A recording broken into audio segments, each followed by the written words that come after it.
नमस्कार दोस्तों, welcome to सावधानी कोचिंग क्लास भोपाल। मैं दीपक साहू। आज मैं आपको कंप्यूटर का कुछ इंपॉर्टेंट क्वेश्चन है जो कंप्यूटर बार बार आते हैं। इससे पहले मैंने आपको कंप्यूटर के 2 लेक्चर लिए हैं, वो आप जाके सामने इस वीडियो के डिस्क्रिप्शन में जाके आपको उसकी लिंक मिल जाएगी। वहाँ जाके देखिए, आपको सारे जो भी अभी तक क्वेश्चन मैंने पढ़ाए हैं, जो भी डिटेल मैंने कंप्यूटर के बारे में बताई है, जो कंपटीशन में बार बार रिपीट हो रहे हैं क्वेश्चन, उनको ही बताया है। उन वीडियो को देखिए, बाकी जो वीडियो अभी आगे बनेंगे उनको भी देखिए। आज के वीडियो में मैं आपको बाइनरी टू ऑक्टा, हेक्सा और आस्की इनको कन्वर्ट करना सिखाऊंगा। सबसे पहले मैं आपकी पिछली क्लास का कुछ टॉपिक छूटा था, मैं उसको कवर करता हूँ। चलिए देखता हूँ, कोई भी डाउट है आप कमेंट करके जरूर बताइएगा। चलिए मैं पहले पिछली क्लास का थोड़ा सा डिटेल देखता हूँ, क्या क्या पढ़ाया था मैंने, उसके आगे हम कंटिन्यू करते हैं। ठीक है बेटा, पिछली क्लास में आपको बता दें कंप्यूटर जो मैंने पढ़ाया था पिछली क्लास में, तो बेटा अभी तक मैंने कंप्यूटर में क्या क्या पढ़ा था। सबसे पहले कंप्यूटर को मैंने आपको बताया था कितने पार्ट्स में डिवाइड किया गया है, तो मैंने आपको कंप्यूटर के हार्डवेयर को बता दिया है, कंप्यूटर के सॉफ्टवेयर को बता दिया है मैंने। ये 2 चीजें मैंने आपको बता दी थी, ठीक है ना। फिर मैंने आपको बताया था कंप्यूटर को साइज, कंप्यूटर को साइज पर कितने टाइप से बांटा गया है, ये मैंने बताया था आपको। मेनफ्रेम, मिनी, माइक्रो, सुपर, ये मैंने आपको बताया था। नेक्स्ट मैंने आपको बताया था कंप्यूटर का वर्क, कंप्यूटर जो वर्क बेस पर कितने डिवाइड किया गया, तो वो भी मैंने बताया था। कंप्यूटर को वर्क बेस पर डिजिटल कंप्यूटर, एनालॉग कंप्यूटर और हाइब्रिड कंप्यूटर, इन 3 पार्ट्स में डिवाइड किया गया है, वो भी मैंने आपको बताया था। इसके बाद जो आज छूटा हुआ था थोड़ा सा मैं वो बताता हूँ, कंप्यूटर की जनरेशन। फिर अपन आगे चलते हैं। कंप्यूटर की जनरेशन या कंप्यूटर की पीढ़ी, कंप्यूटर की जनरेशन क्या है या कंप्यूटर की पीढ़ी क्या है, वो चीज मैं आपको बता रहा हूँ। अगर कंप्यूटर की जनरेशन की बात की जाए तो कंप्यूटर की जनरेशन कैसे हुई, मतलब 1946 से। कंप्यूटर तो बहुत पहले मैंने बताया था, सबसे पहला जो कंप्यूटर बना था वो कंप्यूटर माना जाता है, जो पहला अबेकस बना था वो 1602 में बना था, 1602 में बना था। बट पहला इलेक्ट्रिकल कंप्यूटर जो बना था वो 1833 में एनालिटिकल इंजन बनाया था, और एनालिटिकल इंजन चार्ल्स बेबेज ने बनाया था। फर्स्ट जिसमें प्रोग्रामिंग की गई थी वो कंप्यूटर चार्ल्स बेबेज ने मैडम लेडी आडर द्वारा कंप्यूटर में सबसे पहले प्रोग्रामिंग की गई थी। लेकिन मैं आपसे ये बता रहा हूँ कंप्यूटर में स्पीड के हिसाब से देखा जाए तो कब फर्स्ट जनरेशन बना गई, तो कंप्यूटर की जो पहली जनरेशन है वो 1946 से स्टार्ट हुई थी। ठीक है, तो जनरेशन कैसे हुई, ठीक है ना, वो देखते हैं। कंप्यूटर की जो पहली जनरेशन, फर्स्ट जनरेशन में क्या यूज हुआ था, तो सबसे पहले कोई आपसे पूछता है, पहला क्वेश्चन ये होता है कि जनरेशन को किस बेस पे डिवाइड किया गया। जैसे पहले कोई क्वेश्चन पूछे कि कंप्यूटर को किस बेस पे डिवाइड किया गया उसकी जनरेशन को, तो उसको स्पीड बेस पर, अगर कोई आप पूछे तो किस बेस पर, स्पीड बेस पर। स्पीड मतलब कंप्यूटर की स्पीड बढ़ती गई और जनरेशन साथ में बढ़ती है। जैसे ही कंप्यूटर की स्पीड फास्ट होती गई, जनरेशन में भी इंक्रीमेंट होता गया। अब स्पीड किस पे डिपेंड करती है कंप्यूटर की, तो वो first, second, third, fourth generation, तो अभी 5th जनरेशन चल रही है। तो चलिए मैं थोड़ा सा आपको डिटेल में बता रहा हूँ, ठीक है ना। अगर कोई आपसे पूछे फर्स्ट जनरेशन, देखिए अगर कोई आपसे पूछे कि कंप्यूटर की फर्स्ट जनरेशन में क्या यूज हुआ था, तो बहुत आसान है, मैं आराम से बता रहा हूँ। देखिए यहां से बता रहा हूँ, डिस्क्राइब कर ले रहा हूँ। कंप्यूटर की फर्स्ट जनरेशन है, कंप्यूटर की जो फर्स्ट जनरेशन है इसमें क्या यूज हुआ था, तो बेटा इसमें वैक्यूम ट्यूब का यूज हुआ था। किसका यूज हुआ था, वैक्यूम ट्यूब। और वैक्यूम ट्यूब को हिंदी में बोलते हैं निर्वात ट्यूब। जरूरत नहीं है, हिंदी में नहीं आएगा और मैं बता दे रहा हूं, निर्वात नली या वैक्यूम ट्यूब। अब इसको वैक्यूम ट्यूब क्या होते हैं, तो बेटा जनरेशन ऑफ कंप्यूटर की फर्स्ट जनरेशन बनी 1947 में। इसको इंपॉर्टेंट भी नहीं है, केवल फर्स्ट जनरेशन देखते हैं। तो इसमें ऐसा एक ट्यूब बनाया गया, इसको बोलते हैं वैक्यूम ट्यूब। ये बल्ब, इसको कभी कभी बल्ब भी बोलते हैं, ये बल्ब है, ठीक है। ये निर्वात था इसमें, और इसमें क्या लगा था, फिलामेंट लगे थे। इसमें फिलामेंट लगे थे। इसमें क्या होता था, प्लस और माइनस तो हो जाता था, लेकिन इनटू करते थे तो ये जल जाता था, इसमें फ्यूज हो जाता था। तो मैं जब ये जल जाता था, इसमें फ्यूज होता था, बड़ा ध्यान से देखना। तो इसमें स्पीड बहुत स्लो थी, ये पहली प्रोसेस थी, मतलब फर्स्ट जनरेशन थी, जिसमें स्पीड बहुत स्लो थी। ये वैक्यूम था, बहुत बड़ा कंप्यूटर था, लगभग पहला जो कंप्यूटर था वो 150 फीट 150 फीट लंबा और 100 फीट चौड़ा था। मतलब अगर कोई पूछे कितने फीट, तो 100 फीट चौड़ा था और ये इतना लंबा, तो बहुत बड़ा कंप्यूटर था। 2-3 कमरों में एक बिल्डिंग में पूरा कंप्यूटर बना हुआ था। बट स्पीड के लिए क्या यूज किया गया था? स्पीड के लिए बेटा वैक्यूम ट्यूब का यूज किया गया था। वैक्यूम ट्यूब में ये जो था, इसका जो फिलामेंट था, ये फिलामेंट टंगस्टन का हुआ करता था। अगर कोई पूछे कि वैक्यूम ट्यूब का जो फिलामेंट था वो किसका था, तो बेटा टंगस्टन का था। टंगस्टन का ही क्यों था? क्योंकि बेटा टंगस्टन का इसलिए था क्योंकि टंगस्टन जो होता है, आपको पता होगा, टंगस्टन जो होता है इसका मेल्टिंग पॉइंट होता है, जिसको हिंदी में बोलते हैं गलनांक। इसका मेल्टिंग पॉइंट होता है बेटा, ये होता है 3400 डिग्री सेल्सियस, 3400 डिग्री सेल्सियस। मतलब इसका जो गलनांक था बहुत हैवी था, तो कोशिश करते थे कि इसका जो फिलामेंट है उसका मेल्टिंग पॉइंट, आज भी आपने देखा होगा जो पहले 100 वॉट के बल्ब आते थे उसका भी फिलामेंट जो होता था वो किसका, टंगस्टन का होता था, क्योंकि उसका मेल्टिंग पॉइंट बहुत ज्यादा होता था। ठीक है ना? तो कोई पूछे कि फर्स्ट जनरेशन के कंप्यूटर में किसका यूज किया था स्पीड के लिए, तो बेटा फर्स्ट जनरेशन के कंप्यूटर में वैक्यूम ट्यूब का यूज किया था। ठीक है ना? फर्स्ट जनरेशन के कंप्यूटर में किसका यूज किया गया था? वैक्यूम ट्यूब का यूज किया गया था। चलिए अब आगे चलते हैं सेकंड जनरेशन। जैसे ही सेकंड जनरेशन आई, सेकंड जनरेशन आई, तो आपसे पूछा जाएगा सेकंड जनरेशन में क्या यूज किया गया था। तो बेटा सेकंड जनरेशन के कंप्यूटर में रिप्लेस ट्रांजिस्टर को किया था, रिप्लेस वैक्यूम ट्यूब को किया था ट्रांजिस्टर ने। किसने किया था? ट्रांजिस्टर ने। मतलब वैक्यूम ट्यूब की जगह क्या यूज होने लगा था? ट्रांजिस्टर यूज होने लगा था। तो इसका फायदा क्या हुआ था? इसके कंपैरिजन इसकी स्पीड, अगर कोई आपसे पूछे वैक्यूम ट्यूब और ट्रांजिस्टर में क्या डिफरेंस था, तो इसके कंपैरिजन, वैक्यूम ट्यूब के कंपैरिजन ट्रांजिस्टर की स्पीड फास्ट थी। ट्रांजिस्टर की स्पीड क्या थी? फास्ट थी। मतलब वैक्यूम ट्यूब के कंपैरिजन इसकी स्पीड फास्ट थी। ठीक है? दूसरा पोर्टेबल था। पोर्टेबल मतलब ये बहुत हैवी होता था, ये इसके कंपैरिजन बहुत छोटा हो गया, तो पोर्टेबल था। तीसरा ट्रांजिस्टर लो फिलामेंट पे, लो टेम्परेचर पे भी काम करता था। मतलब इसका टेम्परेचर कम भी है तो भी चलेगा, पर इसका टेम्परेचर बहुत हैवी होता था। ये टेम्परेचर बहुत कम करता था, इसका टेम्परेचर भी लो हुआ करता था। तीसरी बात, ट्रांजिस्टर जैसे ही यूज होने लगा तो सबसे पहले क्या होने लगा है, यहाँ पर स्पीड के साथ साथ यहाँ क्या होने लगा है, यहाँ पर टेम्परेचर बहुत डाउन हो गया है। ठीक है? और कंप्यूटर छोटा होना शुरू हो गया। ठीक है ना? ये था ट्रांजिस्टर। कोई आपको पूछे सेकंड जनरेशन के कंप्यूटर में क्या यूज होता, तो आप बोलोगे सेकंड जनरेशन के कंप्यूटर में वैक्यूम ट्यूब की जगह ट्रांजिस्टर का यूज हुआ। इसकी मोस्ट इंपोर्टेंट जो जनरेशन है वो थर्ड जनरेशन। मोस्ट इंपोर्टेंट जो जनरेशन है बेटा वो है थर्ड जनरेशन। थर्ड जनरेशन में कंप्यूटर में क्या यूज था? आईसी चिप या इंटीग्रेटेड सर्किट। ये मोस्ट इंपोर्टेंट है क्योंकि यहीं से कंप्यूटर में विकास हुआ और कंप्यूटर पोर्टेबल होना शुरू हो गए। इसको बोलते हैं इंटीग्रेटेड चिप। इंटीग्रेटेड चिप मतलब जो इंटीग्रेटेड चिप थी, आईसी चिप थी, ये थर्ड जनरेशन में आई है। और यहां से कंप्यूटर की स्पीड, अगर आपसे कोई पूछे इंटीग्रेटेड चिप, तो यहां से कंप्यूटर की स्पीड फास्ट हो गई है। पोर्टेबल, बहुत ज्यादा पोर्टेबल हो गया है। पोर्टेबल बोले तो यहां हो गया कि यहां से पीसी भी आने लगे।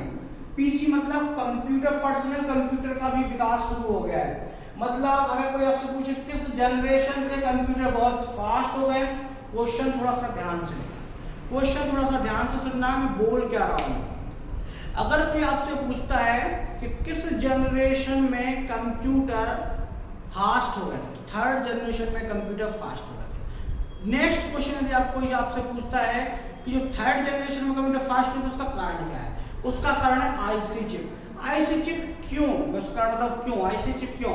तो सबसे पहले देखिए, ये पोर्टेबल हो गया, ये स्पीड फास्ट होगी, और इसके कंप्यूटर बहुत स्मॉल हो गया, कंप्यूटर बहुत छोटा कंप्यूटर हो गया, बहुत स्मॉल कंप्यूटर हो गया। इसके अलावा इसको पर्सनल कंप्यूटर भी बना दिया, मतलब आप अपने घर में भी इसको यूज कर सकते हैं। अब आईसी चिप में ऐसा क्या था जो इतना आसान और इजी हो गया। तो बेटा जो आईसी चिप में सबसे पहला साइज, इसका साइज बहुत छोटा था। दूसरा, इसमें नॉइस प्रॉब्लम, जो नॉइस प्रॉब्लम है उसका सॉल्यूशन आराम से हो गया। नॉइस मतलब नॉइस, कंप्यूटर में नॉइस का मतलब आवाज नहीं है, कंप्यूटर में नॉइस का मतलब यहाँ हो रहा है कंप्यूटर में जो चिप लगती है उस पर जंग लगना, धूल कण, इसका कोई प्रभाव नहीं पड़ा आईसी चिप की वजह से। अब आईसी चिप की वजह से नहीं, एक्चुअली आईसी चिप की जो कोडिंग होती है, आईसी चिप का जो सर्किट होता है उसके ऊपर सिलिकॉन का लेप होता है। किसका लेप होता है? सिलिकॉन का। और सिलिकॉन के अंदर उसके सर्किट को रखा गया, क्योंकि सिलिकॉन कंप्यूटर या इलेक्ट्रिसिटी का बेस्ट, उसके अंदर जो होता है उसमें सर्किट होता है वो बेस्ट प्रोटेक्शन होता है। अब बेस्ट प्रोटेक्शन होता है, एक्सटर्नली जो उसका नॉइस प्रॉब्लम है वो सॉल्व कर दी गई आईसी चिप ने। तो सबसे पहले पहला क्वेश्चन होता है आईसी चिप किसकी बनती है? तो आप बोल रहे आईसी चिप बनती है सिलिकॉन की। किसकी बनती है? सिलिकॉन की। सिलिकॉन एक ब्लैक मटेरियल होता है और ये नॉइस प्रॉब्लम को सॉल्व करता है। तो आईसी चिप किस, कोई पूछे आईसी चिप किसकी बनती है, तो बेटा आप बोलना आईसी चिप सिलिकॉन की बनती है। अब कोई आप कभी पूछ लेता सिलिकॉन वैली किसे कहा जाता है? सिलिकॉन वैली किसे कहा जाता है? तो बेटा बेंगलोर को कहा जाता है। सिलिकॉन वैली किस शहर को कहा जाता है? बेंगलोर शहर को सिलिकॉन वैली कहा जाता है, क्योंकि सबसे ज्यादा कंप्यूटर हार्डवेयर जो बनता है वो बेंगलोर में बनता है, इसलिए, और चिप सारी बेंगलोर में बनती है, इसलिए इसे सिलिकॉन वैली कहा गया। ठीक है, तो थर्ड जनरेशन में कंप्यूटर में क्या क्या हुआ था वो, ठीक है, ये सारी चीज एक बार देख लीजिए आप, तो आगे हम कंटिन्यू करते हैं। इसको आप नोट डाउन कर लीजिए, ठीक है ना, इसको आप नोट डाउन कर लीजिए, मैं 2 मिनट का समय देता हूँ, नोट डाउन कर लीजिए।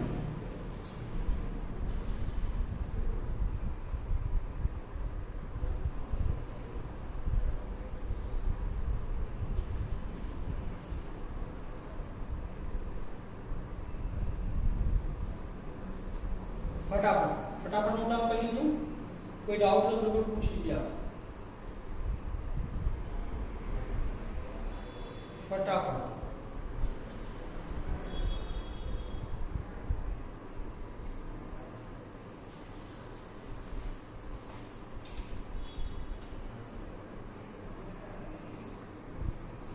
चलिए नोट डाउन कर लिया है, यदि नोट डाउन कर लिया है तो आगे कंटिन्यू कर सकते हैं। जैसे ही नोट द फोर्थ जनरेशन की बात करते हैं तो मैं इसको इरेज कर रहा हूं। फोर्थ जनरेशन, अभी कोई आपसे पूछे कंप्यूटर में फोर्थ जनरेशन में क्या आया, तो बेटा कंप्यूटर के फोर्थ जनरेशन में माइक्रो प्रोसेसर आ गया। कंप्यूटर की जो फोर्थ जनरेशन है, कंप्यूटर की जो फोर्थ जनरेशन है इसमें माइक्रो प्रोसेसर आ गया। माइक्रो प्रोसेसर आ गया, जो कि इंपॉर्टेंट है। अगर कोई पूछे आपसे माइक्रो प्रोसेसर, ये आईसी चिप के कंपैरिजन इसकी स्पीड फास्ट थी, और ये इसके आईसी चिप के कंपैरिजन ये बहुत लो इलेक्ट्रिसिटी पे चलता था, गर्म नहीं होता है, और आज भी चलते हैं। यदि कोई आपसे पूछे माइक्रो प्रोसेसर सबसे पहले किस कंपनी ने बनाया था, तो बेटा सबसे पहले माइक्रो प्रोसेसर जो बनाया था वो इंटेल कंपनी ने बनाया था। किसने बनाया था? इंटेल कंपनी ने बनाया था। ये क्वेश्चन पूछा जा सकता है। दूसरा, लास्ट और मोस्ट इंपॉर्टेंट है फिफ्थ जनरेशन। लास्ट और मोस्ट इंपॉर्टेंट है वो है फिफ्थ जनरेशन। फिफ्थ जनरेशन क्या है? फिफ्थ जनरेशन में इंट्रोड्यूस हुआ एआई। ये मोस्ट इंपॉर्टेंट है, जो हमेशा चल भी रही है यहां तक। फोर्थ जनरेशन तक कंप्यूटर में क्या हुआ था? फोर्थ जनरेशन में कंप्यूटर के पास एक केवल इनपुट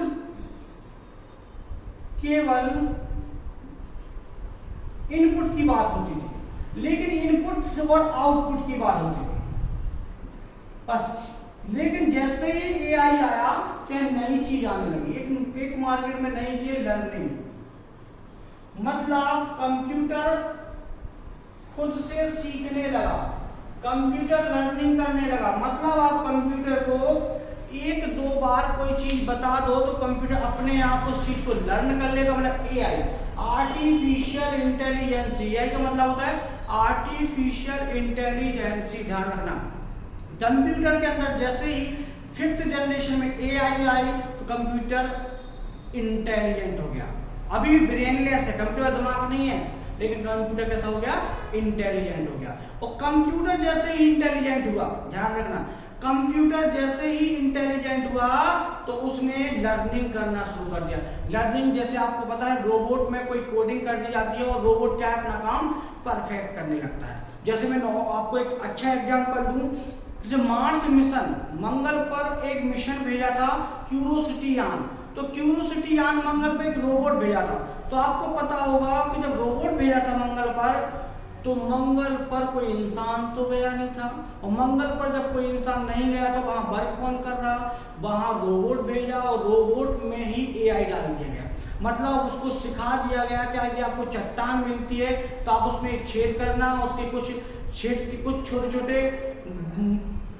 अणु लेना या मटेरियल लेना, उस पर एनालिसिस करना, उसके एनालिसिस के लिए छोटी सी लाइब्रेरी बनाएगी, उसका जो रिजल्ट है फाइनल रिजल्ट केवल मैसेज के थ्रू मुझे भेज देना, तो वो है एआई। मतलब कंप्यूटर जितना भी अभी लर्निंग कर रहा है, जितना भी इंटेलिजेंट हुआ है, वो एआई के द्वारा हुआ है। ठीक है ना, कंप्यूटर अभी भी ब्रेनलेस है बट लर्निंग कर सकता है, इंटेलिजेंट हो गया है कंप्यूटर। ठीक है, तो ये कुछ पिछले वीडियो का बचा हुआ टॉपिक था। अब आज का जो टॉपिक है वो है आपका binary to octa, octa to या binary to octa, binary to hexa, binary to ASCII. ये छोटे छोटे क्वेश्चन है, मैं आपको वो बता रहा हूँ। ठीक है, चलिए इसको मैं हटाता हूँ, कोई डाउट तो नहीं आता, नोट डाउन कर लीजिएगा, कोई डाउट तो बताइएगा, इसको नोट डाउन कर लीजिएगा।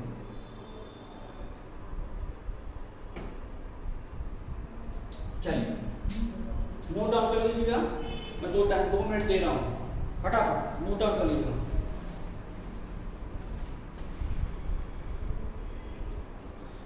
फटाफट नोट डाउन करें, ठीक है। चलिए बहुत छोटी चीजें बता रहा हूँ, आज मैं बाइनरी से कैसे किसको कन्वर्ट करते हैं उसकी बात करते हैं। ठीक है ना,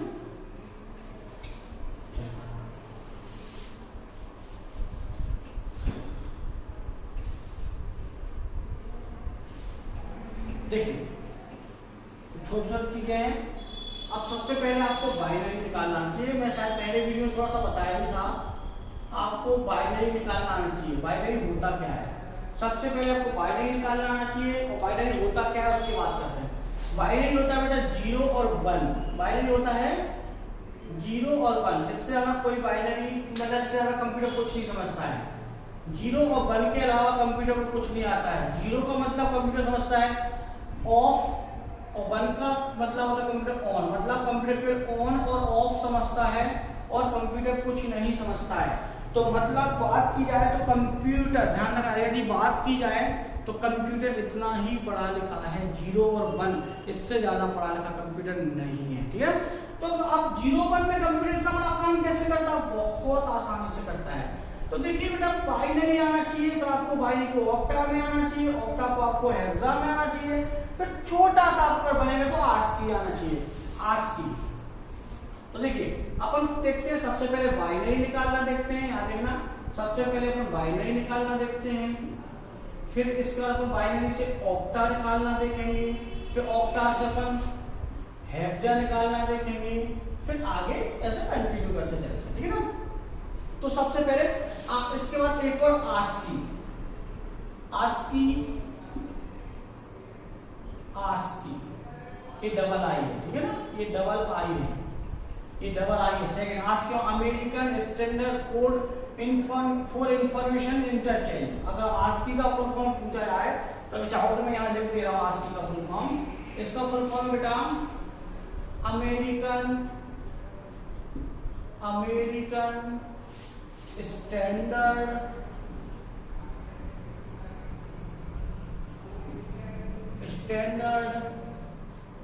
code for interchange information exchange,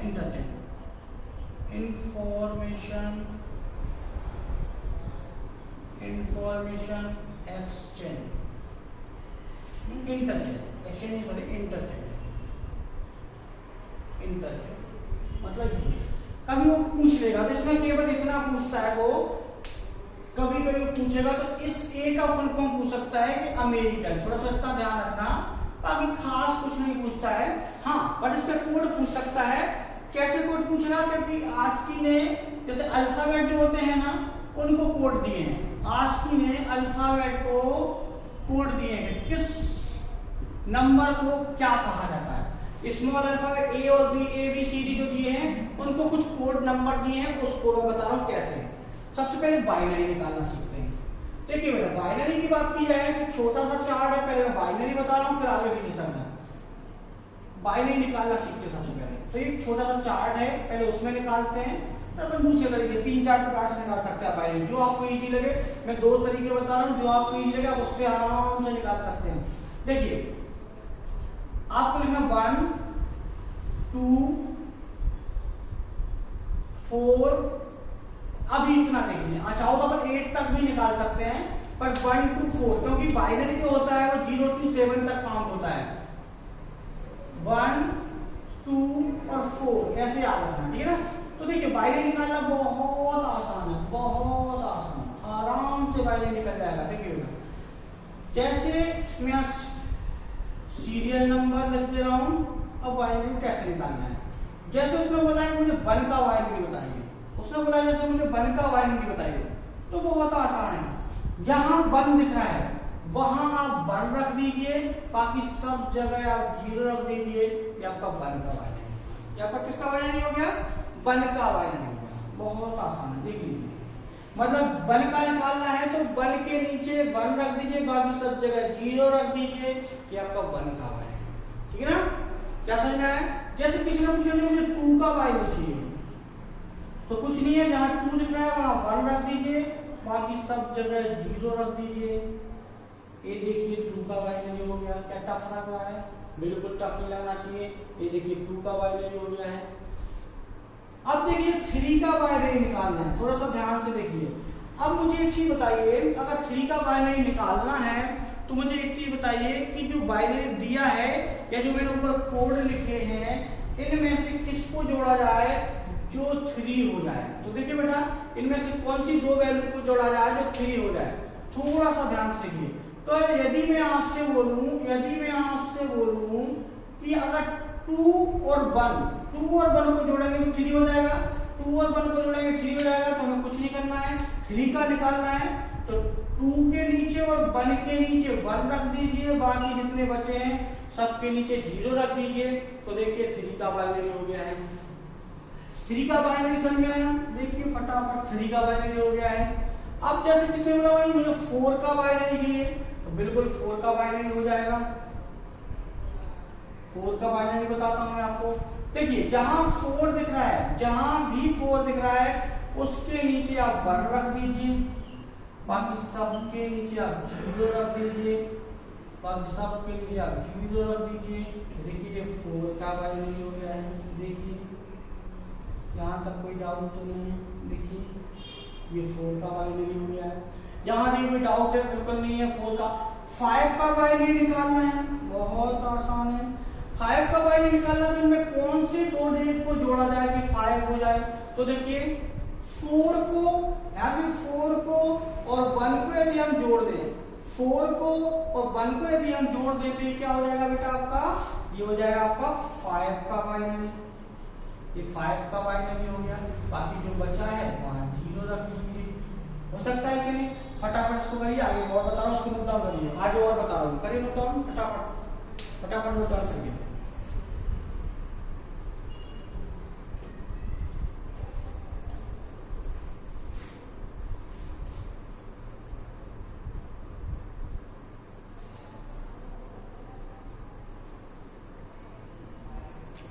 देखिए 5 का बाइनरी आपको बन गया है, तो उसको नोट डाउन कर लीजिए। अपन 6 का बाइनरी निकालते हैं। देखिए 6 के बाइनरी की बात की जाए तो देखिए अब मैं आपसे बोलूं इसको कौन से 2 डिजिट को जोड़ा जाए कि 6 हो जाएगा। तो देखिए बेटा 4 को और 2 को यदि हम ऐड करें, 4 को और यदि 2 को हम ऐड करें तो क्या हो जाएगा, 4 को यदि हम 2 को ऐड करें तो हमारा क्या हो जाएगा बेटा, 6 का बाइनरी हो जाएगा। देखो 4 to 6, 6 का, और एक और इससे निकल जाएगा 7 का। तो ये 7 का बाइनरी, तो देखो सारे अगर नंबर को जोड़ दिए जाए ये 7 का आपका बाइनरी हो जाएगा। देखिए जरा, सारे नंबर को जोड़ दिया जाए तो 7 का बाइनरी हो जाएगा। तो सबके नीचे आप क्या करो, 1 1 1 रख दीजिए, तो ये आपका 7 तक का बाइनरी हो गया। देखिए आपको समझ में आ रहा है क्या? अगर नहीं समझ में आ रहा है तो मैं दोबारा समझा दूंगा, कोई प्रॉब्लम नहीं है, एक बार चेक कर लीजिए। क्या आपको बाइनरी निकालना आ रहा है? तो ये टेबल है, टेबल से यदि आप बाइनरी निकालोगे तो बहुत टाइम आपका जाएगा, क्योंकि किसी ने यदि ऐसा पूछ लिया कि सर मुझे 51 का बाइनरी बताइए, 52 का बताइए, 101 का, 99 का, 95 का, 80, कोई भी नंबर का वो बाइनरी पूछ सकता है, तो आप कहाँ तक टेबल याद रखोगे? तो देखिए अब टेबल से यदि आप बाइनरी बना लोगे, बन तो जाएंगे लेकिन बहुत टाइम लॉस होगा, और ऐसा नहीं है, ऐसा होगा तो पूरा आपका पेपर ही बिगड़ जाएगा। तो देखिए मैं दूसरा तरीका बता रहा हूँ, लेकिन अगर मिनिमम 6-7 तक आपको याद होना चाहिए, 6-7 तक आपको याद होना चाहिए, और मैं तो ये भी कहूंगा कि 8 तक याद होना चाहिए। मैं 8 का बाइनरी भी अभी निकालना बता रहा हूँ आपको, 8 तक होना चाहिए। जैसे 8 का बाइनरी निकालने के लिए कुछ नहीं करना है, जैसे 4 है, ये 4 है, इसमें मैं एक 8 और जोड़ दूं, ये यहाँ लिखे रहने दीजिए, मैं यहाँ बता रहा हूँ, थोड़ा आगे जाकर बता दे रहा हूँ। जैसे आपने यहाँ लिखा है 8 का बाइनरी, तो 1 का डबल, 2 का डबल और 4 का डबल, 8 का कुछ नहीं है, 8 के नीचे हम 1 रख देंगे, अब सबके नीचे 0 रख देंगे, तो ये हमारा 8 का बाइनरी हो जाएगा। मतलब 8 के ध्यान रखना, 8 के नीचे हम 1 रख देंगे, बाकी सबके नीचे 0 रख देंगे, मतलब 10000, ये हमारा 8 का बाइनरी हो गया। तो थोड़ा सा ध्यान से देखिए, टेबल का बाइनरी यदि आपको समझ में आया है ठीक है, बट मिनिमम 7 तक 8 तक आपको बाइनरी याद होना चाहिए। यदि आपको 7 और 8 तक बाइनरी याद है, ध्यान रखना, यदि आपको 7 और 8 तक बाइनरी याद है तो ही आप बना पाओगे, वरना आप क्वेश्चन नहीं बना पाओगे, ठीक है ना। तो थोड़ा सा ध्यान से देखना, ठीक है ना, थोड़ा सा ध्यान से देखना, ठीक है। चलिए आगे चलते हैं, अपन इसको अपन आगे चलते हैं। अब निकालते हैं अपन रिमाइंडर मेथड से, रिमाइंडर मेथड से निकालना सिखाते हैं हम, थोड़ा सा ध्यान से देखना, हम रिमाइंडर मेथड से निकालना सिखाते हैं, ठीक है ना। रिमाइंडर मेथड से निकालना सिखाते हैं, बहुत आसान है। देखिए अगर मैं आपसे बोलूं, थोड़ा सा ध्यान से देखना, यदि मैं आपसे बोलूं जैसे आप मुझे 51 का बाइनरी निकालना, 51 का बाइनरी फाइंड करें, मैं बाइनरी फाइंड 51 डेसिमल नंबर, मतलब 51 डेसिमल नंबर दिया है, इसको हम फाइल किस में निकालना है, बाइनरी में। बहुत आसान है, देखिए 51 जो दिया है, इस 51 को हम 2 से डिवाइड करेंगे, इस 51 को हम 2 से डिवाइड करेंगे और रिमाइंडर हम यहाँ लिख देंगे। थोड़ा सा ध्यान से, 51 को हम 2 से डिवाइड करेंगे और रिमाइंडर कहाँ लिख देंगे बेटा, यहाँ लिख देंगे। देखिए जैसे 51 को हम 2 से डिवाइड करेंगे तो बेटा कितने टाइम जाएगा, ये 25 टाइम जाएगा। कितने टाइम जाएगा, 25, 25 बार जाएगा, और 25 बार जाएगा तो रिमाइंडर क्या बचेगा बेटा, रिमाइंडर बचेगा 1, रिमाइंडर बचेगा 1, ठीक है। सेम आगे कंटिन्यू करिए, हम 2 से 25 को डिवाइड करेंगे, 2 से हम 25 को डिवाइड करेंगे तो 12 टाइम जाएगा। क्या याद है समझ में आया, वो 12 टाइम जाएगा और रिमाइंडर क्या बचेगा बेटा 1 हो गया है। आगे कंटिन्यू करते हैं, जैसे मैं फिर 2 से डिवाइड किया तो 6 टाइम जाएगा, बट रिमाइंडर बचा 0, मतलब यहाँ जब तक 1 या 0 नहीं आएगा तब तक हम इसको डिवाइड करते जाएंगे, ठीक है। नेक्स्ट हम 2 से 6 को डिवाइड करेंगे बेटा, तो 3 टाइम जाएगा और रिमाइंडर क्या बचेगा आपका 0। फिर आगे कंटिन्यू करते हैं, ये 2 से हम 3 को देंगे तो 1 टाइम जाएगा और रिमाइंडर हमारा बचेगा 1। अब देखिए ध्यान से, मतलब हमेशा 2 से ही क्यों डिवाइड करना है, क्योंकि बेटा बाइनरी का जो बेस होता है, बाइनरी का बेस 2 होता है, और जिसका बेस जितना होता है हम उतने से डिवाइड करते हैं। तो बाइनरी का बेस 2 होता है तो हम 2 से डिवाइड करेंगे। अब इसको लिखना कैसे है, जो रिमाइंडर वैल्यू आई है, रिमाइंडर वैल्यू हमेशा 0 और 1 आएगी, तो जो रिमाइंडर वैल्यू आई है हम उस रिमाइंडर वैल्यू को लिखेंगे टॉप बॉटम टू या डाउन टू टॉप लिख सकते हो, या बॉटम टू या नीचे से ऊपर, जैसे आपको लिखना है डाउन टू टॉप लिख सकते हो, कोई बात नहीं। डाउन टू टॉप मतलब नीचे से ऊपर की ओर लिखना है। तो देखिए जो नीचे वाला 1 है ना, इसको पहले लिखना है 1 1 0 0 1 1। ये हमारा बाइनरी है, ये हमारा बाइनरी है, ये नॉर्मल बाइनरी। आई थिंक मैं पहले वीडियो में बता भी चुका हूँ, यदि नहीं समझ में आया तो आप देख लीजिए। बाइनरी आपको ऐसे फाइंड करना है। मैं एक आध और क्वेश्चन ले रहा हूँ, इस बाइनरी को उठा के मैं अलग लिख रहा हूँ क्योंकि भी जरूरत पड़ेगी। जैसे 1 1 0 0 1 1, ये 51 का बाइनरी है, ठीक है ना। 51 क्या है? 51 है डेसिमल, 51 डेसिमल है, तो 51 डेसिमल का बाइनरी ये है। चलिए मैं नेक्स्ट निकालता हूँ। जैसे ये समझ में आया? अगर समझ में आया है तो इसको नोट डाउन कर लीजिए, इसको नोट डाउन कर लीजिए। यदि समझ में आ रहा है तो इसको प्लीज नोट डाउन कर लीजिए, ठीक है ना।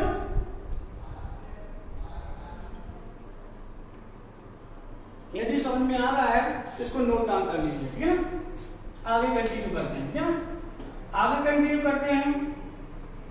कोई एक नंबर का और एक आध नंबर का बाइनरी निकालना दिखाते हैं, फिर अपन क्वेश्चन करते हैं। जैसे मैं निकालूं 95 का बाइनरी। ये 95 जो है डेसिमल है, 95 जो अपने पास है ये डेसिमल है। अब इसको फाइंड क्या करना है? बाइनरी। इसको फाइंड करेंगे बाइनरी तो बहुत आसान है, मैंने अभी आपको बताया था। इसको हम 2 से डिवाइड करते हैं। देखिए इसको हम 2 से डिवाइड करेंगे तो देखिए 2 से डिवाइड करेंगे तो ये कितना 4 टाइम जाएगा, 4 दूनी 8, 1 बचा, ये 7 टाइम जाएगा कि नहीं। अब मुझे रिमाइंडर देखना है, रिमाइंडर कितना बचेगा? तो रिमाइंडर बचेगा 1। ये इंपॉर्टेंट है, हमें रिमाइंडर देखना है। रिमाइंडर होगा 1, ठीक है ना बेटा। अच्छे से लिख दे रहा हूं, रिमाइंडर होगा 1, ठीक है। और फिर 47 दिख रहा है ना, 47 को मैं फिर 2 से डिवाइड करता हूं। 47 को 2 से डिवाइड करेंगे तो कितनी बार जाएगा बेटा? ये जाएगा 43 टाइम जाएगा।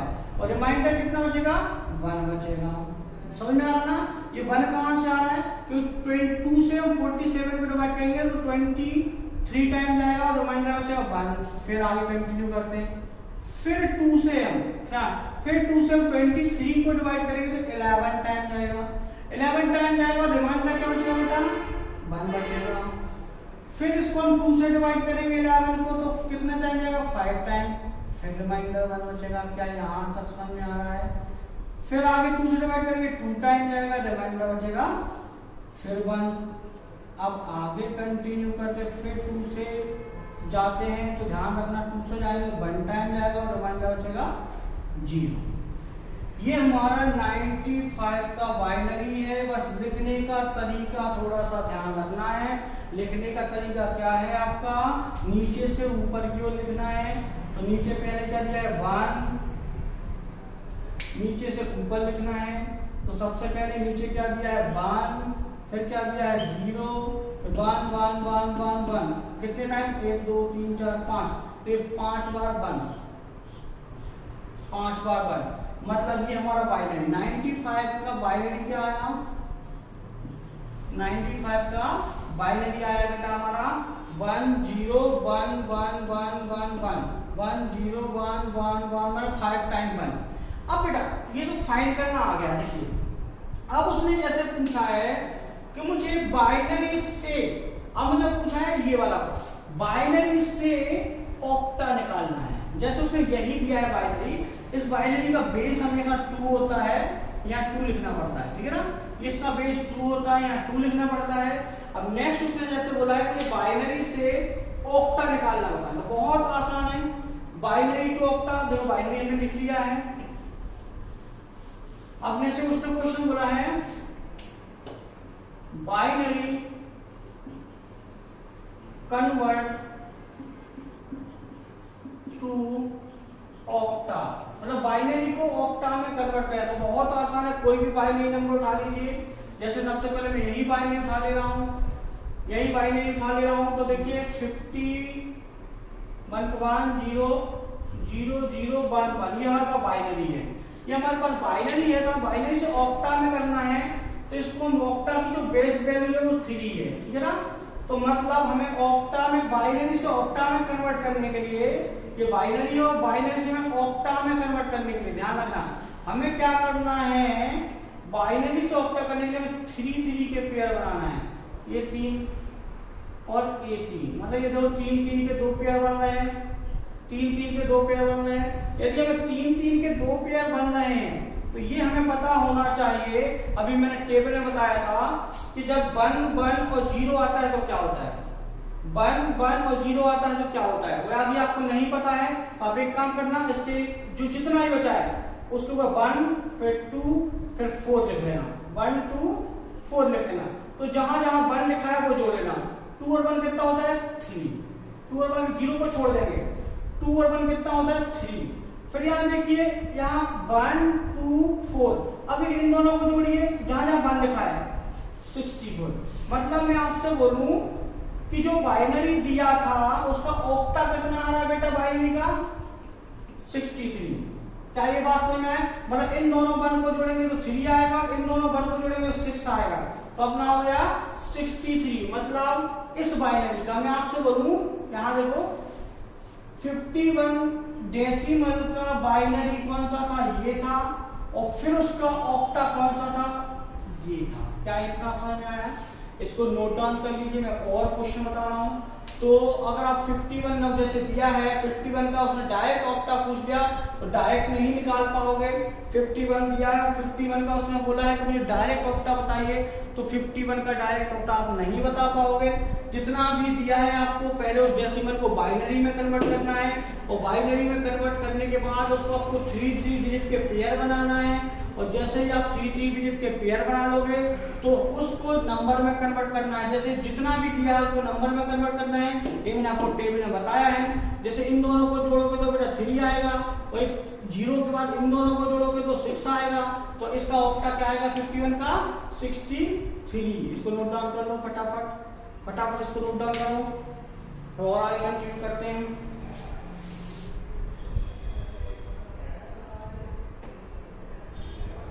फटाफट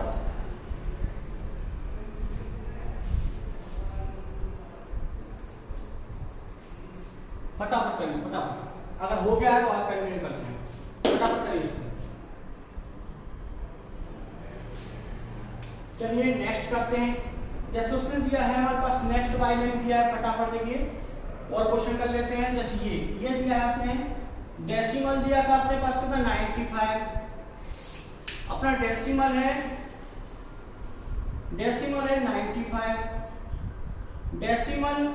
डेसिमल अपने पास 95 है, और इसका बाइनरी अपन ने निकाल लिया था। इसका बाइनरी बेटा कितना था, ये लिखा हुआ है, इसका बाइनरी है 1 0 1 1 1 1 1, कितने टाइम है 5 टाइम, ठीक। अब उन्होंने बोला है कि मुझे ऑक्टा में कन्वर्ट करने हैं, तो बाइनरी को तो हम ऑक्टा में कन्वर्ट कर सकते हैं। बाइनरी को ऑक्टा में कैसे कन्वर्ट कर सकते हो बेटा, आप आराम से कर सकते हो बाइनरी को ऑक्टा में कन्वर्ट। मैंने अभी बताया है, आप 3 के पेयर कर लीजिए, 3 के पेयर कर लीजिए। देखो ये 4 का पेयर हो रहा है, छोड़ दीजिए, 3 के पेयर बना लो। थोड़ा दूर लिख ले रहा हूं मैं, 1 0 1 1 1 1। अब देखिएगा इसको हम पेयर बनाते हैं, ठीक है। तो 3 का पीछे से पेयर बनाना है, हमेशा ध्यान रखना, आगे से मत बनाना, गलत हो जाएगा। हमेशा पेयर पीछे से बनाना, 3 का पेयर, फिर 3 का पेयर। अब बोलो सर 1 बचा है, तो कोई बात नहीं, आप 1 ही जो जितना बचेगा उसको यहाँ पे 2 0 और बढ़ा लीजिए। आगे आप 0 बढ़ाओगे तो कोई फर्क नहीं पड़ेगा, पीछे 0 मत बढ़ा देना। यदि आगे आप 0 बढ़ाओगे तो कोई फर्क नहीं पड़ने वाला, ठीक है ना। और फिर आप 0 बढ़ाओगे तो आपका क्या हो जाएगा, यहाँ कोई फर्क नहीं पड़ेगा। अब मैंने आपको टेबल में बताया है कि कंटिन्यू अगर 3 बनाते हैं, ध्यान करना, मैंने टेबल में बताया है कि कंटिन्यू 3 बनाते हैं तो वो क्या आता है 7। क्या इतना समझ में आया? या फिर ऐसा लिख लो 1 2 4, और 1 2 4 को आप जोड़ोगे तो कितना हो जाएगा बेटा 7, तो सारे बनाए। फिर यहाँ 1 2 4 लिख लो, तो 1 1 को जोड़ोगे तो क्या करेगा 3 हो जाएगा। अब तो यहाँ 1 आगे लिखने की जरूरत नहीं, एक ही 1 है, यहाँ 1 हो जाएगा। तो बेटा ये वैल्यू क्या बनी, ये वैल्यू 137। मतलब आप बोलोगे 95 डेसिमल है तो उसका ऑक्टा क्या आया।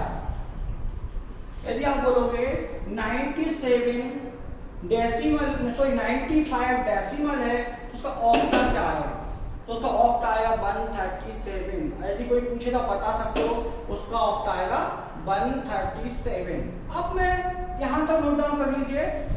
समझ में आ रहा है तो कमेंट करते जाइए। यदि बच्चों को समझ में आ रहा है प्लीज कमेंट करिए बच्चे, और यदि आपको समझ में अच्छा आ रहा है तो कमेंट करके कुछ अच्छा लिख दीजिए, हमें भी अच्छा लगेगा। और यदि समझ में नहीं आ रहा, कोई प्रॉब्लम है तो कमेंट करके बताइए, मैं उसको भी सॉल्व करने की कोशिश करूंगा।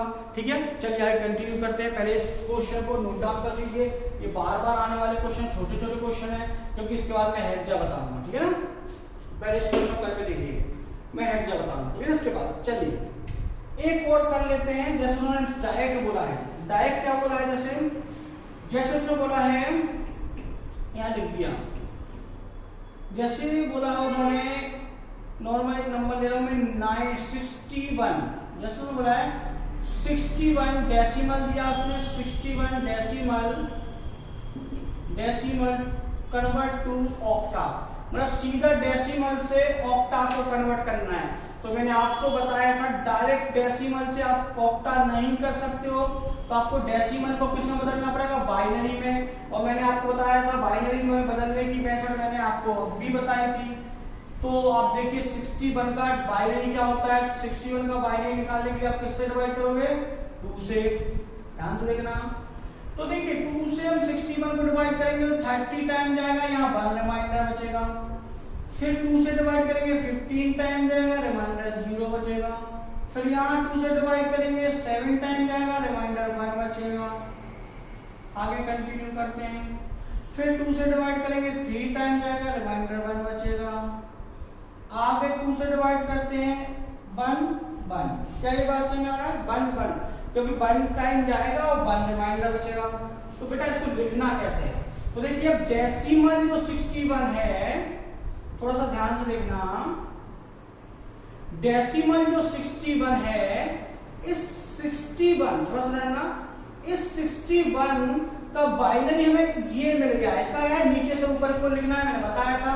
क्या मिल गया है, बाइनरी हमें मिल गया है 1 1, कितनी बार 1 है, 1 2 3 4, पहले 4 1 है, फिर 0 है, फिर 1 टाइम 1 है।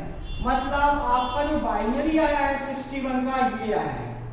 अब इस बाइनरी से, जो बाइनरी आपने फाइंड किया है, इस बाइनरी से आप ऑक्टा निकाल सकते हो।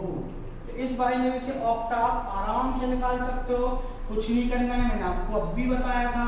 इस बाइनरी को मैं यहाँ एक साइड और लिख दे रहा हूँ, क्योंकि अभी एक नंबर ये मिल गया, एक बाइनरी और मिल गया अपन को 1 1 1 1 0 1। ठीक है ना, इसका लिख देते हैं। ये किसका बाइनरी है, 61 का है। ठीक है ना, ये 95 का है, ये 51, ये डेसिमल है सब, ये डेसिमल है। ठीक है, अब ध्यान से देखना, यदि मैं इसकी बात करूं, इसका ऑक्टा में बदलना है तो अब कितने के पेयर बनाना पड़ेगा, 3 के। एक 3 का पेयर ये हो गया, एक 3 का पेयर ये हो गया।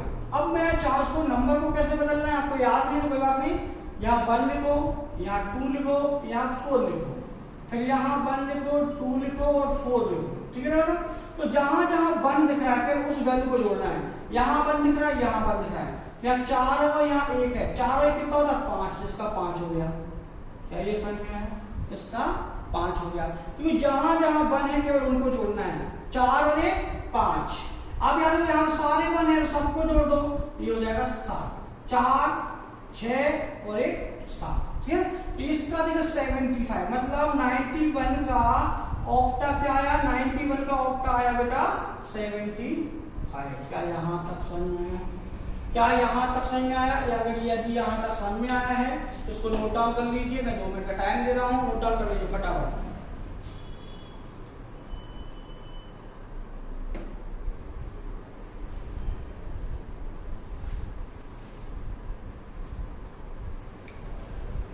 फटाफट नोट डाउन कर लीजिए,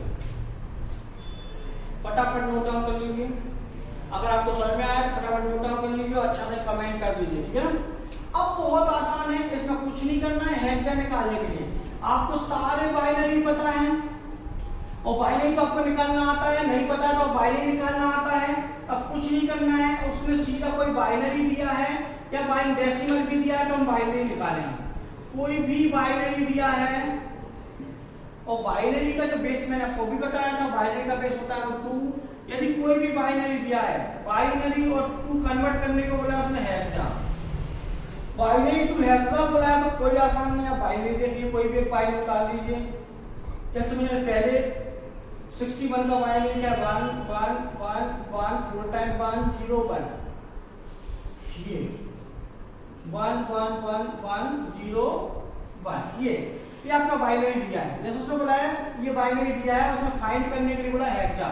तो बहुत आसान है। देखिए कैसे, देखिए बेटा इस हेक्सा जब भी आएगा तो इसकी बेस वैल्यू होती है 4। इसकी बेस वैल्यू क्या होती है 4। तो हम क्या करेंगे 4 के पेयर बनाएंगे। अभी 3 के ऑक्टा की 3 के पेयर बना रहे थे और जब हेक्सा निकालना हो तो बाइनरी में हम 4 के पेयर बनाएंगे। तो ये 1 2 3 4 ये 4 के पेयर बनाएंगे। अब यहाँ 4 नहीं है तो कोई बात नहीं, चाहो तो 0 बढ़ा लो, नहीं भी चाहो तो कोई फर्क नहीं पड़ने वाला। ये देखिए हेक्सा बनाने के लिए हमें 4 के पेयर चाहिए, ऑक्टा बनाने के लिए हमें 3 के पेयर चाहिए। तो 4 के पेयर चाहिए तो आप वही नंबरिंग कर लीजिए 1 2 2 3 और 4। देखिए 1 2 3 सॉरी 1 1 2 4 और 8, क्योंकि यहाँ डबल होता है 1 2 4 8। अब जहां जहां 1 लिखे हैं उसको जोड़ दीजिए। देखो यहाँ 1 लिखा है तो 8 को जोड़ दीजिए, यहाँ 1 लिखा है तो 8 और 4 कितना होता है बेटा 8 और 4 होता है अपना यहाँ 12 और 13। अब देखना बेटा यहाँ देखिए 8 4 12 और 1 13। यहाँ थोड़ा सा एक चीज और मुझे बताना है 13, यहाँ ध्यान से लेना। और यहाँ फिर लिखिए 1 2, तो इसको जोड़िए तो बेटा कितना हो जाएगा, ये हो जाएगा 3। तो मैं आपसे बोलूं 3 1 3 ये हेक्सा है, बट ये ऑप्शन में आपको नहीं मिलेगा। क्यों इसलिए नहीं मिलेगा बेटा, ध्यान रखना हेक्सा में जब भी हेक्सा की बात की जाए तो हेक्सा में 10 को लिखते हैं A, 11 को लिखते हैं B, 12 को लिखते हैं C, 13 को लिखते हैं D, 14 को लिखते हैं E और 15 को लिखते हैं F। यहाँ इसके बाद 16 ही कहलाता है। इसके बाद यदि 16 आया है तो 16 ही कहलाएगा। तो देखिए बेटा यहाँ आया है 3 1 3 यह है, पर आपको ये ऑप्शन में नहीं मिलेगा। जो यहाँ 13 है इसका अल्फाबेट वैल्यू मिलेगी 3 और 13 को बोलते हैं D। ये आपको ऑप्शन मिलेगा 3D। ये आपका आंसर है, ये आपका आंसर है। मतलब यहाँ अल्फाबेट में 10 to 15 अल्फाबेट में नंबर मिलेंगे, 10 to 15 अल्फाबेट में नंबर मिलेंगे। तो देखिए मैंने जो बाइनरी निकाला है, बाइनरी टू हेक्सा निकाला है, इसे समझ में आया है, इसको नोट डाउन करिए। मैं एक और बता दे रहा हूँ, इसको फटाफट नोट डाउन कर लीजिए। मैं एक और बता रहा हूँ, इसको फटाफट नोट डाउन कर लीजिए। मैं एक और बता रहा हूँ आपको, फटाफट नोट डाउन कर लीजिए।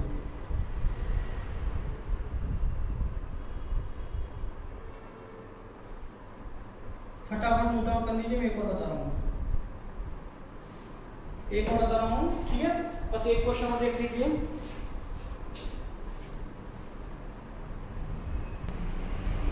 चलिए एक क्वेश्चन और देख लीजिए फटाफट, बाइनरी टू हेक्सा का एक कोई क्वेश्चन और देख लीजिए, इससे आपका आराम से समझ में आएगा। चलिए मैं 51 डेसिमल का जो बाइनरी था उसकी वो उससे हेक्सा निकालता हूँ।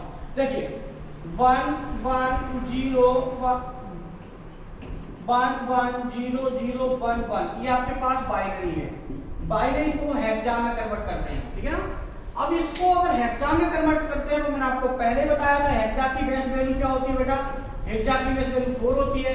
जब 4 होती है तो हम यहाँ क्या कितने के पेयर बनाएंगे, 4 के पेयर बनाएंगे। यदि 4 के पेयर बनाते हैं तो यहाँ भी 4 के पेयर बनाएंगे, यहाँ चाहो तो 2 0 बढ़ा सकते हो, कोई इशू नहीं है। अब ये जो वैल्यू बनेगी इस वैल्यू से आपका हेक्सा बन जाएगा। तो देखिए मैंने बताया इसको 1 लिख लीजिए, इसको 2 जहां जहां 1 लिखे हैं, आगे 0 से में कोई मतलब नहीं, यहाँ भी 1 लिख लीजिए, 2 लिख लीजिए, ठीक है। अब देखिए यहाँ जो 1 और 2 और 1 और 2, तो इसको ये 3 हो रहा है तो ये भी 3 हो रहा है। अब ये दोनों 3 हो रहे हैं तो आप 33, मतलब जो बाइनरी हमें दिया था उसका हेक्सा क्या आया 33 आया। और इस बाइनरी का डेसिमल हमें पता है, इस बाइनरी का डेसिमल था 51, तो मतलब 51 डेसिमल था जिसका, उसका हेक्सा कितना आया 33 आया। और ऑक्टा का मैंने पहले बताया था, अगर ऑक्टा चाहो तो ऑक्टा भी बना सकते हो। इस ऑक्टा में 3-3 के पेयर बना के आप कर सकते हो। तो क्या यहाँ तक समझ में आया आपको? यदि यहाँ तक समझ में आया है तो प्लीज वीडियो को लाइक करें, शेयर करें और सब्सक्राइब करें, और पसंद आता है तो अपने दोस्तों में बिल्कुल शेयर करें, और जो समझ में नहीं आता है तो उसको कमेंट करके करें। तो थैंक यू क्लास।